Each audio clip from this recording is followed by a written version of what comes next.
Você realmente acreditou que a história tinha terminado quando ele foi preso no aeroporto tentando fugir? A história de um banqueiro não é só sobre dinheiro. Um banco quebrado e um esquema parecido com pirâmide que fez 12 bilhões de reais sumirem do dia pra noite? Bom, não era. E quando a Polícia Federal apreendeu os celulares do Daniel Vorcaro, eles encontraram mensagens que não tinha nada a ver com o banco. Encontraram planos para espancar jornalistas, encontraram uma milícia privada com acesso ao sistema da Interpol. E também encontraram conversas com um ministro do STF no dia da prisão dele. Uma mulher ligada ao tráfico internacional de drogas, recebendo um apartamento de 4 milhões na Faria Lima. Fora as festinhas bizarras que, convenhamos, todas essas conexões, conversas, casos, reuniões suspeitas com presidentes fizeram ele ser queridamente apelidado de Epstein brasileiro. No vídeo de hoje, que é a continuação do primeiro, onde eu falo sobre o banco em si, vamos descobrir se esse apelido realmente faz sentido e no caminho ver a história de um homem que achava que era intocável e das pessoas que fizeram questão de provar que ele estava certo.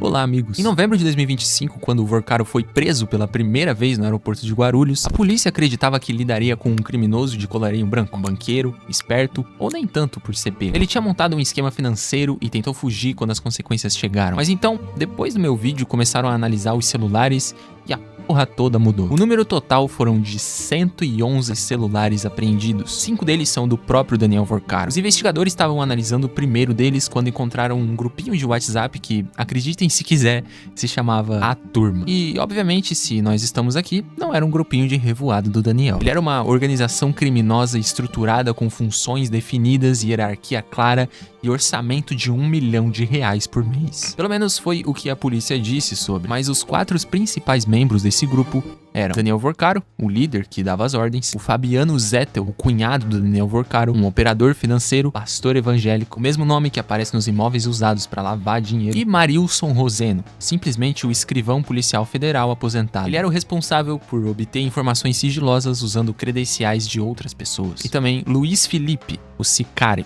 basicamente o coordenador das operações de intimidação e vigilância. O que eles e o resto da turma faziam não era apenas vigiar, eles se infiltravam em diversos dos sistemas que precisavam para obter informações e manipular decisões. Eles fizeram isso usando credenciais como as do policial aposentado e possivelmente de outros servidores públicos corrompidos. Isso porque esse grupo tinha acesso aos sistemas sigilosos da Polícia Federal, do Ministério Público e não só isso, como de organismos internacionais como a Interpol e o FBI. Pois é.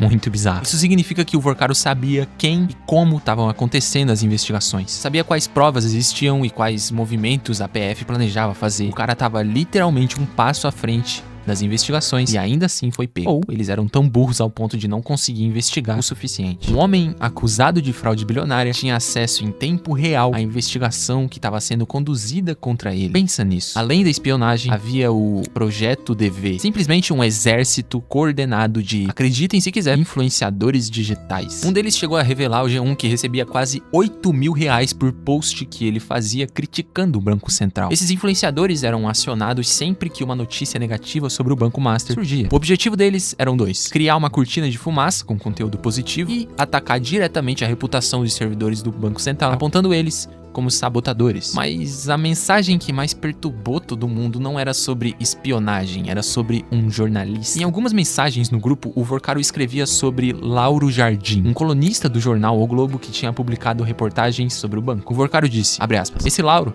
quero mandar dar um pau nele, quebrar todos os dentes no assalto. E o sicário respondeu, vou fazer isso. Em outra parte da conversa sobre uma ex-funcionária que representava risco, ele disse, tem que moer essa vagabunda. O sicário perguntou o que era pra fazer e o Vorcaro respondeu, puxa o endereço, tudo. Bom, o ministro André Mendonça, o que foi posto como novo relator do caso no STF, concluiu em seu voto de 53 páginas que havia fortes indícios de que o Vorcaro determinou que se forjasse um assalto pra prejudicar violentamente uma jornalista, a partir do episódio calar a voz da imprensa que ousasse emitir a opinião contrária aos seus interesses. Traduzindo, eles não só iam contra, ameaçavam e perseguiam pessoas que estavam começando a chegar perto do X da questão. Eles também forjavam crimes, testemunhas e toda uma rede de informações e acontecimentos justamente para derrubar uma ou algumas dessas pessoas. Isso não é mais fraude financeira, isso é literalmente uma organização criminosa.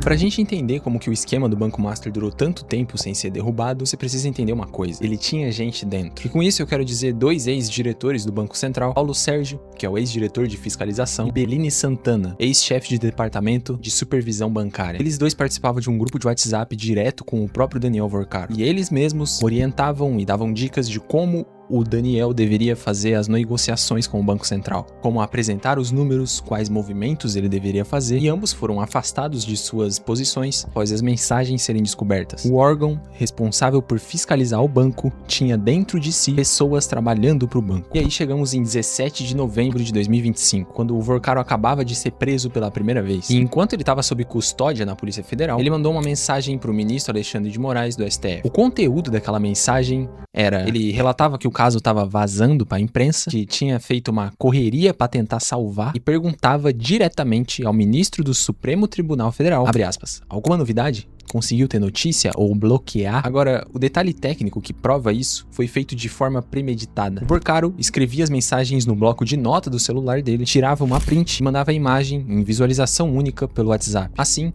nenhuma das conversas poderia ser descoberta, nenhum dos textos poderiam ser recuperados em buscas. Porque, com o sistema do WhatsApp, após você abrir a imagem, não tem nem como você tirar print e nem como voltar atrás e vê-la de novo. Mas acreditem se quiser, a gente só sabe das mensagens e a investigação só conseguiu avançar porque ele esqueceu os prints que ele tirava dos textos na galeria do celular dele, o que estraga todo esse esquema. Bom, pelo menos pro lado do Daniel, porque o Alexandre de Moraes fazia exatamente o mesmo. Na conversa dos dois é basicamente foto com foto de imagens em visualizações únicas, e é por isso que o que envolve a parte do Alexandre de Moraes é mais difícil de ser descoberta porque não tem provas. Mas já o Vorcaro entregou tudo de bandeja, e foi assim que a PF descobriu esse esquema. A ironia que ninguém deixou passar foi que o próprio ministro Alexandre de Moraes, nos últimos anos, foi considerado mais duro no Brasil por apagamento de mensagens, chegando a condenar pessoas por deletar conversas, e agora ele se vê no centro de uma investigação envolvendo exatamente a mesma coisa. Mas antes de falar da mensagem no dia da prisão do Vorcaro, tem uma conexão anterior que a maioria das pessoas deixou passar batido, e que talvez seja a mais irônica de todo o caso: o contrato do Banco Master com o escritório da esposa do Alexandre de Moraes, Viviane Barba. Esse contrato foi encontrado no próprio celular do Daniel Vorcaro, e dentro dele tinha um detalhe que entrega muita coisa: o pagamento ao escritório dela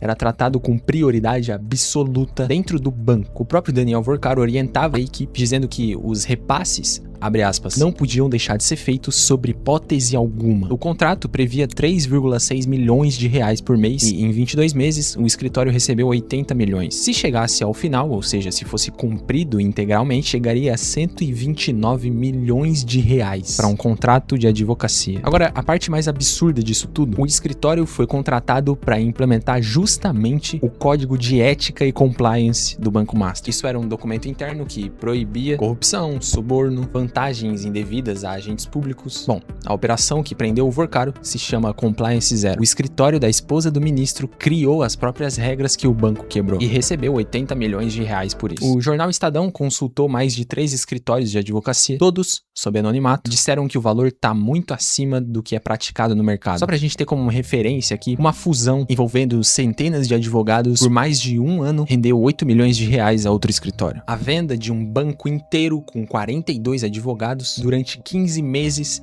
rendeu 42 milhões de reais. O escritório Bart de Moraes, da mulher do ministro, tinha apenas 15 advogados, alguns juniores, 2 eram os próprios filhos do ministro e da advogada, e todos receberam mais de 80 milhões de reais em 22 meses. E tem mais um detalhe aqui que a PF investigou, de que o Vorcaro teria financiado um evento de mais de 3 milhões em Londres, com autoridades de alto escalão, incluindo o próprio Moraes, e um suposto oferecimento de presentes de luxo, o que, se for confirmado, fere diretamente as normas de compliance criado pela esposa dele. Com esse contexto todo em mente, o contrato, os 80 milhões e o evento em Londres, agora você entende o peso da mensagem que o Daniel Vorcaro enviou pro Moraes no dia da prisão dele. Mas recapitulando o que você já sabe e deve ter visto no meu primeiro vídeo sobre, no dia 28 de novembro de 2025, o ministro Dias Toffoli foi sorteado relator do caso Master no STF. No mesmo dia, ele viajou para Lima, no Peru, para ver a final da Libertadores, só que ele tava no jatinho de um empresário que, junto deles dois, estava um advogado que defendia um dos diretores do Banco Master. 3 dias depois dessa viagem, o Toffoli colocou o processo em sigilo e transferiu um inquérito para sua relatoria. O que é novo? Em fevereiro de 2026, a própria Polícia Federal arguiu a suspeição de Toffoli e apresentaram evidências de trocas de mensagem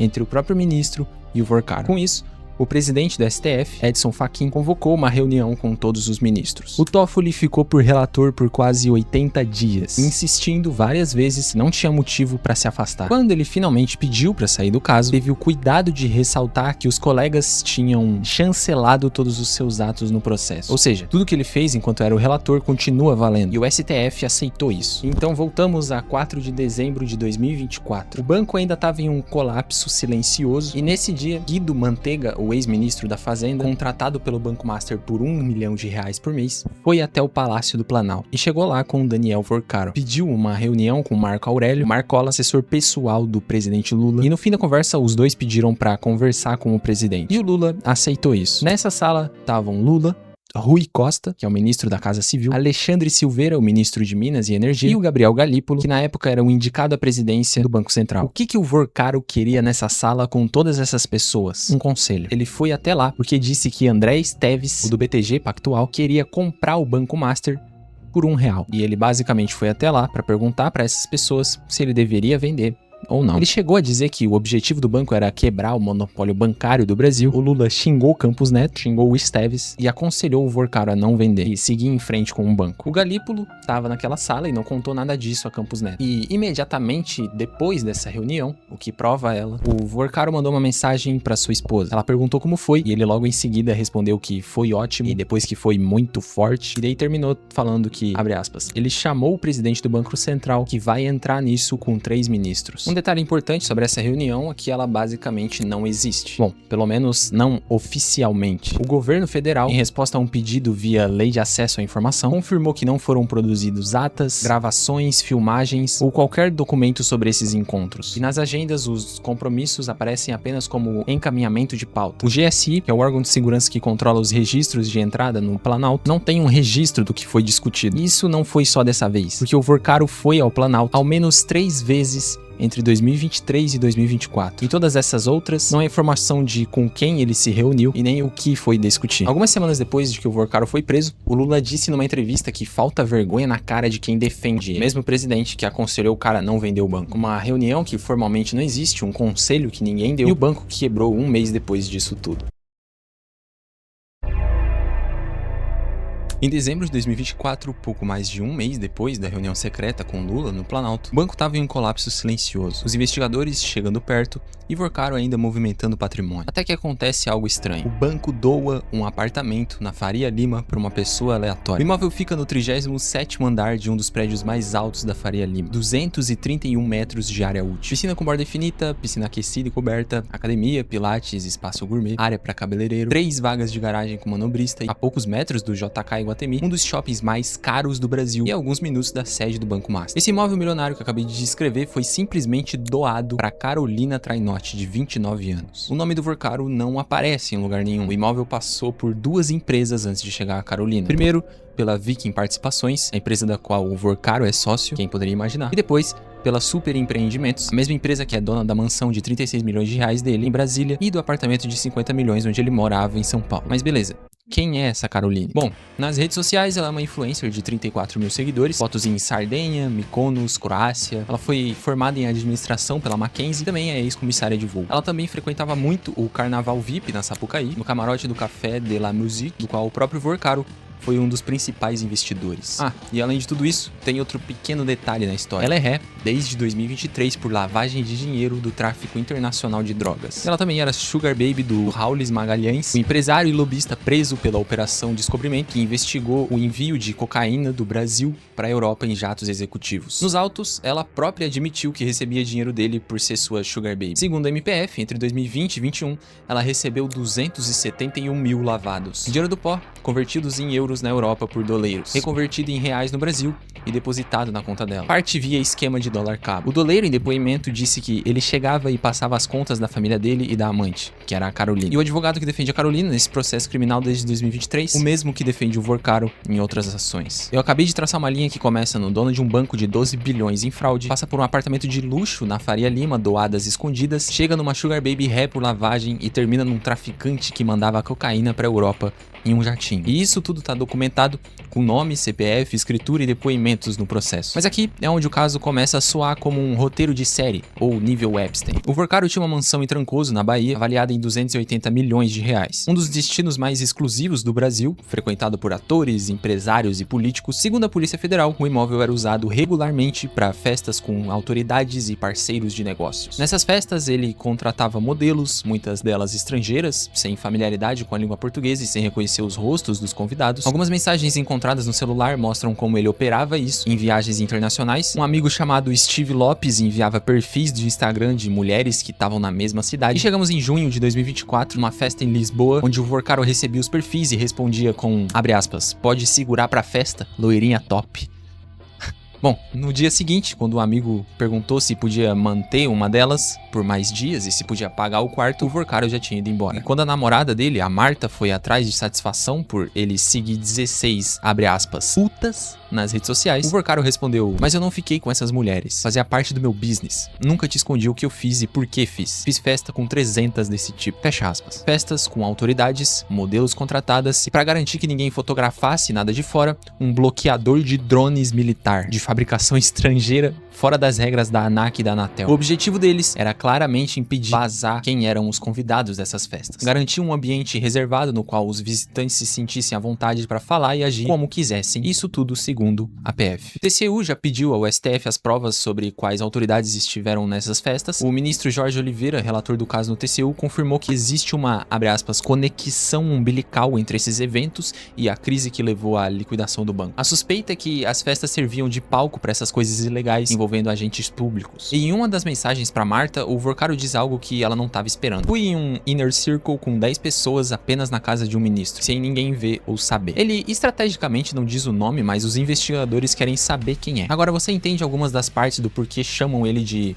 Epstein brasileiro. E chegamos no dia 4 de março de 2026, onde aconteceu a terceira fase da Operação Compliance Zero e a PF chegou antes do amanhecer na casa de Vorcaro para prender ele exatamente no dia que ele ia depor na CPI do crime organizado no Senado. No mesmo dia, o sicário também é preso, o Luiz Felipe, que eu falei lá no começo do vídeo, o braço direito de Daniel Vorcaro, coordenador da turma, o cara que cuidava dos pagamentos e que supostamente tinha acesso aos sistemas da Interpol. Nesse dia, ele foi levado para a Superintendência Regional da PF em Minas. Horas depois, ainda no mesmo dia, é encontrado desacordado na sua cela por tentativa de homicídio por enforcamento. Algumas horas depois, é confirmada a morte cerebral. O cara que sabia de tudo, que podia ferrar ainda mais as pessoas envolvidas nessa história. As filmagens das câmeras de monitoramento foram levadas ao ministro André Mendonça e o inquérito ainda está aberto. A defesa dele disse que ele estava em plena integridade uma hora antes do acontecido. O Jeffrey Epstein morreu na sua cela em 2019, as câmeras do corredor fora do ar naquela noite, guardas dormindo no plantão e o médico legista que classificou como suicídio. O independente, contratado pela família, classificou como homicídio. E o caso nunca foi resolvido. Eu não tô dizendo que isso aqui é a mesma coisa, tô dizendo que o principal arquivo vivo desse caso morreu no mesmo dia que foi preso. E isso aqui mereceu ser dito em voz alta. Beleza. Mas por que o Vorcaro foi preso pela segunda vez? Não foi pelo esquema do banco, nem pelas mensagens com Moraes, e também não pelas aquelas festas ou pela milícia. Foi porque, enquanto ele estava preso em prisão domiciliar com a tornozeleira, ele transferiu 2.245.850.850 para a conta do seu pai. Dinheiro das vítimas, escondidos na conta do seu pai, numa gestora ligada a outro esquema de lavagem. E lembra dos 111 celulares apreendidos? Os investigadores ainda tinham analisado apenas o primeiro dos 5 que são do próprio Vorcaro, quando decidiram prender de novo. No dia 13 de março de 2026, saiu o resultado. A segunda turma do STF formou maioria de 3-0 para manter o Vorcaro preso na Penitenciária Federal de Brasília. A mesma onde ficam os chefes do PCC e do Comando Vermelho. Gilmar Mendes ainda não votou e tem até 20 de março, mas a maioria já tá formada. E o Vorcaro, no fim disso, tá numa cela de 8 metros quadrados, completamente isolado. Sem contatos com outros detentos, sem visitas familiares, apenas advogados, sem monitoramento e sem agendamento prévio. O fim do meu primeiro vídeo diz que muitas vezes pessoas tão envolvidas assim não sofrem as consequências dos seus atos. Mas talvez estejamos vendo o primeiro caso onde ocorre uma. E se for, que ele passe o resto dos seus dias apodrecendo lá. Enfim, o Epstein era um financista americano, amigos de presidentes, príncipes e bilionários, que tinha uma ilha bizarra, uma rede de proteção que incluía todos os homens mais poderosos do mundo. Mas eu não tô dizendo nesse vídeo que o Vorcaro é o Epstein, só que o padrão, por cima dos documentos, pode ser o mesmo. Bilhões em fraudes, acesso a organismos complexos e operadores que morrem assim que são presos. E com certeza uma lista de crimes que nunca vamos saber e que vão tomar alguns anos de investigação da PF. Lembrando que só analisaram um dos 5 celulares presos do Daniel. No Brasil, a gente tem um jeitinho de deixar essas histórias morrerem aos poucos, poucos. A mídia sempre passa pro próximo escândalo e tudo certo. O caso vira um processo, o processo vira anos e mais anos, e os anos viram uma prescrição. Mas existe uma coisa que impede isso: as pessoas saberem a verdade do que realmente aconteceu. E se você gostou desse vídeo, considere usar os botões de like e inscrição aqui embaixo. E se tiver pelo celular, é só arrastar pro lado ali na aba de comentários e usar o do hype, que também ajuda muito a entregar o vídeo, porque quanto mais gente souber da merda, mais difícil fica de varrer pra debaixo do tapete. Muito obrigado pela sua companhia hoje e um abraço.